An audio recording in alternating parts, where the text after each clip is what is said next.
Back here with Coach Mangini. We're going viral. Check out Coach at Hall of Fame weekend. Oh, those are your Patriots boys. reunion to celebrate Ty Law's big day. That is a good-looking group. Yourself included? Yeah. Who's all there? Let's see, Richard Seymour, Ty Law, Lord Malloy, Otis And Smith. the current Patriots. Yeah, there's some of those guys too. Troy Brown was there. Yep, Troy Brown was there. Antoine Harris, Bobby Hamilton. Saw Rodney Harrison in there? Saw Rodney Harrison. Yeah, it was great to see those guys. You bring any of your, I brought my oldest son, Jake, and he had a great time. We went to Ty Law's after party, which is exactly how you think Ty Law's after party would be. Ty Law had a good time. He had a couple parties. I went to the one on Friday. Yeah, Jake thought he was a I was baller. even at the club. Oh, you brought your son with him to the after party? Of Ain't course no I card, did. Yeah, ain't no card in there. we were He was drinking, ready. but He had taken a nap. He was ready. Yeah, he was What fired time does up. a Ty Law after party start? Well, it kicked off around 10:30, but didn't really get going until 2. Yeah, these were the longest speeches in the history. We're going to have a meeting about those speeches for next year. The but, speeches went for... Yeah, typically the party long. goes from 11 till 2. Okay. Yeah. And everyone goes to sleep shortly thereafter. Yeah, but it was such a good time. It was so good to see those guys, and it was fantastic to see Ty get honored great. and inducted. He seems like, I know you probably can't, it's like kids, you can't pick a favorite. But if you had to pick a favorite, I think Ty Law is on the short list of favorite players. I've got a lot of favorites. Ty Law is funny. You talk about making coaching fun. There are times he made coaching hard, but there are a lot of times where he made coaching a lot of fun. All right, let's get back to Ben Roethlisberger. He loves being coached. Big Ben's getting ready to start his 16th season at the ripe young age of 37, and while he's clearly seen a lot of changes to the Steelers team, Roethlisberger remains the constant. His tight end Vance McDonald is impressed with what he's seen, says, quote, "He's the best there is. I believe it when he says that he's going to be the best he's ever been this year. This is only the second camp that I've been to with just him, and just his whole approach and demeanor is completely different this year. I think he's ready and willing to do everything that it takes to win another championship." So, Coach, what does Big Ben need to do to put the Steelers back into contention? Well, just by being Big Ben, they're going to be in contention. And it's so different than some of the other quarterbacks. We talk about where he needs help from wide receiver, he needs help from running back. Ben's not that guy. Ben's the guy that makes other people around him better. And you've seen that over the course of his career. I've even talked about this with Carson Wentz. Carson has 2 out of the 3 seasons where he's had losing seasons when he's played in the game, where I think Big Ben has had 1 in all the years that he's played where he's had a losing season. So by virtue of him showing up and playing, they're going to be in contention. Now, I'd be curious to hear, to talk to Vance about what he sees that's different from Ben. Is he different in the meeting room? Is he different on the practice field? Has he taken a different approach to nutrition?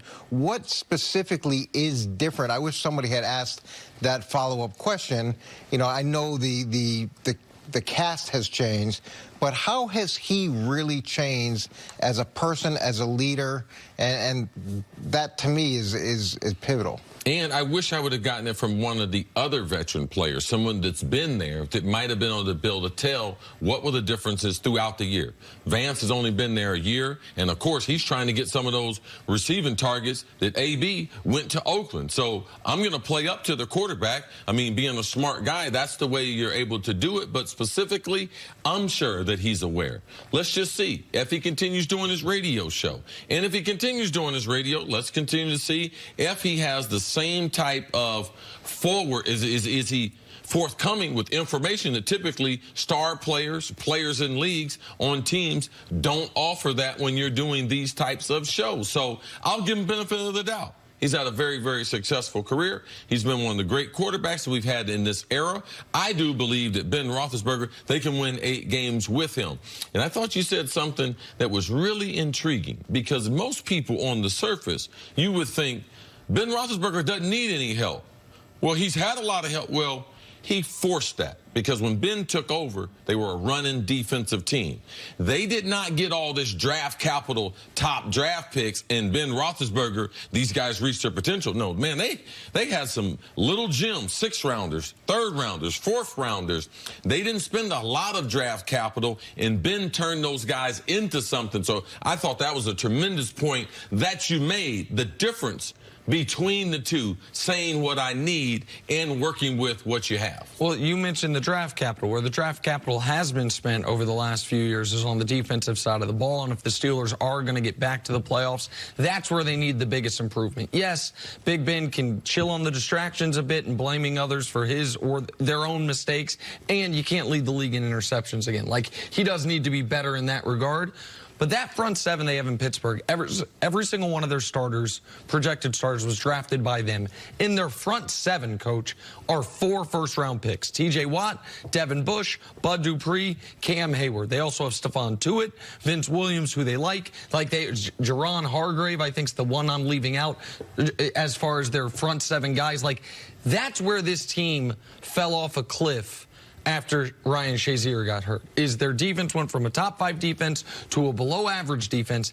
If that defense, because I have questions about the secondary, Joe Hayden notwithstanding, if that defense can be Steelers-ish again, I think even without Antonio Brown, the offense will be good enough, because as much as I criticize Big Ben, he was my pick to win league MVP last year going into the season. Nobody doubts how talented he is. We know James Conner, at the very least, can be an adequate NFL back. Can he handle the full workload over 16 games when he wore down at the end of last year? We'll see.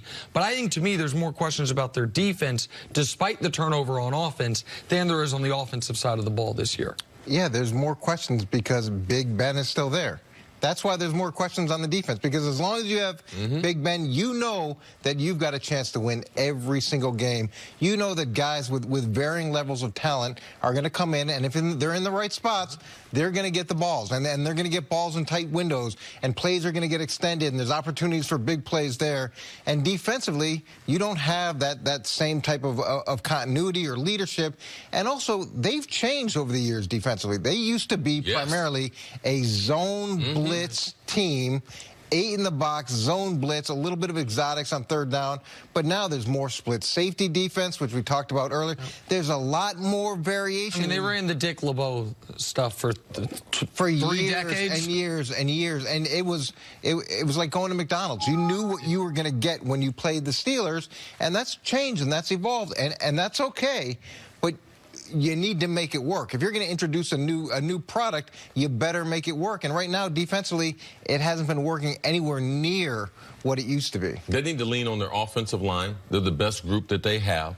Their defense, which you mentioned, there's questions in every unit. Will they get a consistent pass rush? Will the young linebackers step up to it? And their secondary, they got questions all across the board. I like Joe Hayden, but Joe Hayden's not the player that he used to be. The other cornerback, Nelson from Kansas City, if you get any of Kansas City's defensive backs, man, you might as well open the door. Here come the points, because they couldn't afford to give up a decent defender. This is correct. What they need to lean on, though, where I disagree with you, James Conner is better than your average NFL running back. He showed that to me last year. You could see with his shiftiness, you could see with his vision, he was a better receiver out of the backfield. I believe that he has a chance to be a special player. And outside of Ben and that offensive line, he might be of the skilled guys.